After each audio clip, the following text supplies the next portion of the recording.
Bonjour et bienvenue à la Galerie David Magan. Nous avons la chance aujourd'hui de recevoir notre ami Laurent Gapaillard qui nous amène sa dernière œuvre d'art pour laquelle j'ai énormément d'admiration, le Panthéon Tournesol. Peux-tu m'expliquer combien de temps tu as mis à peu près pour avoir l'idée de cette œuvre-là en particulier? En fait, cet univers-là, l'idée c'est que l'architecture se développe et croît d'une façon organique comme des végétaux. Donc c'est une des sous-catégories de mon délire sur les plantes qui sont à la fois des montagnes, des divinités, un peu de tout.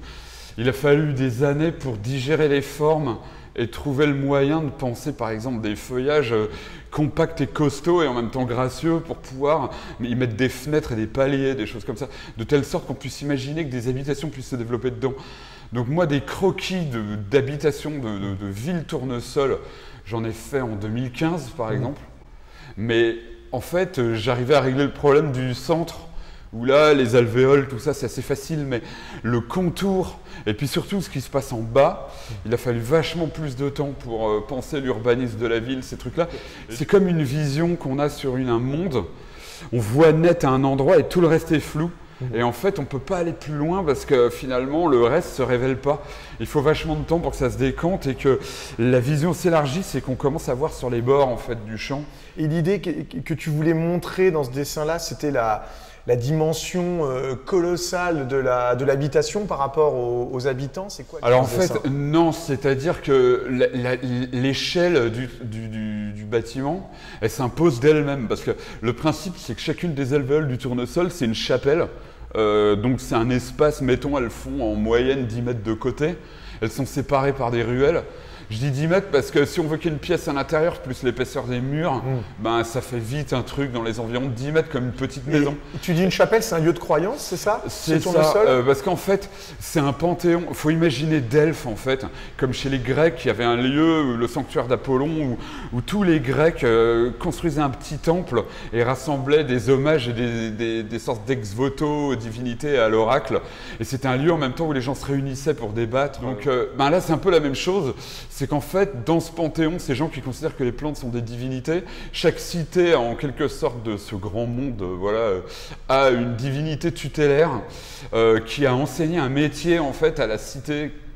C'est un peu, par exemple, s'il y a une cité où ils font de la damasquinerie ou de la ferronnerie, il va y avoir un dieu qui leur a enseigné ça. Et en fait, grosso modo, chaque cité est représentée là. Et en même temps, les représentants des villes se rassemblent pour prendre des décisions. Et alors, petite question, Laurent, dans cet univers, la plante minérale que l'on voit ici, elle est d'elle-même comme ça ou elle est aussi transformée par les humains pour y habiter? Alors là, en fait, ce bâtiment-là, il est différent parce que du coup, comme c'est un sanctuaire, c'est un plateau suspendu avec ses chapelles en haut. Donc, comme elles ont une échelle, j'ai dit minimale, ça impose une largeur énorme. Si on veut qu'il y ait 8... Je reviens sur ce que tu disais avant, ça fait un truc d'à peu près 600 mètres de diamètre en haut. Parce que chaque pétale, par exemple, cette pétale, ça fait à peu près entre 150 et 200 mètres. D'accord. Et la tige elle-même ça fait entre 800 mètres et 1 km. Et c'est variable de tricher. C'est possible de tricher, mais ça ne peut pas être en dessous d'une certaine taille. Et à cause de la taille des modules en haut. Et en fait, le pied, c'est des ascenseurs à sève comprimée, bien entendu. Voilà. Là, le pied, il sert à monter en haut, quoi. C'est pas la même chose avec les habitations en bas, où là, c'est vraiment les immeubles en dessous, c'est vraiment des habitations... Voilà, donc c'est un monument là. Et est-ce que donc l'homme, il a travaillé sur cette matière minérale, végétale? Alors en fait, dans ce pays-là, il y a des traités d'archiculture ou d'agriculture, faut voir. La question, c'est de savoir comment. Donc il y a des graines spéciales, elles poussent, ça fait des tiges énormes, et après ils les échafaudent et ils les coffrent, et ensuite les tiges se fossilisent. Et donc tant qu'elles ne sont pas complètement rigidifiées, ils arrivent à les guider en fait avec des systèmes de câbles, de trucs. Et puis à la fin, progressivement, ça devient rigide. Et entre les tiges, ils arrivent à mettre des pannes, à mettre des poutres métalliques, des trucs comme ça, ou toutes sortes de matériaux différents, un peu comme nous d'ailleurs. Et ça devient des habitations, quoi. D'ailleurs, vous pouvez vous rendre compte de l'échelle des humains sur le dessin par rapport à l'habitation elle-même. Et alors pour toi, dans une image comme celle-ci, Laurent, quelle est la plus grande difficulté? La composition elle-même, la gestion de la lumière? En fait, ce qui est important, c'est d'être cohérent. Il y a une cohérence interne dans l'univers qui produit un effet dynamo, c'est-à-dire que tous les éléments se répondent, ont un sens, ne sont pas gratuits. En fait, s'entraident les uns les autres, ce qui fait que l'esprit, quand il va regarder la chose, il va sans arrêt rebondir et ça ne va jamais s'arrêter en fait. Et je pense qu'il y a un moment, quand on fabrique une œuvre, le moment où la chose produit sa propre dynamique interne, ne cesse jamais de s'auto-alimenter, un peu comme une pile à combustible. Ça, en fait, disons que c'est ça qu'il faut atteindre. Et pour ça, il faut que tous les éléments soient à la fois cohérents, un peu comme un système solaire avec une gravité interne, quoi. Donc la compo doit être cohérente, parce qu'elle doit elle doit être appropriée à ce qu'on représente. Là, elle donne accès à tous les différents éléments d'échelle.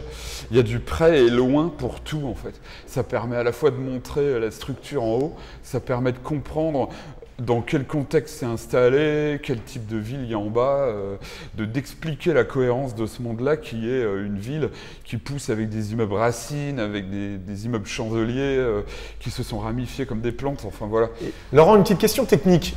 Sur une image aussi colossale, là, avec un tel format, comment tu fais pour gérer ta perspective, ton point de fuite, etc. Techniquement, comment tu fais? Quand on regarde un tournesol vidéo, les alvéoles, les jeunes fleurs, elles sont organisées d'une façon arithmétique avec vraiment des courbes là, magnifiques. J'ai essayé de le reproduire.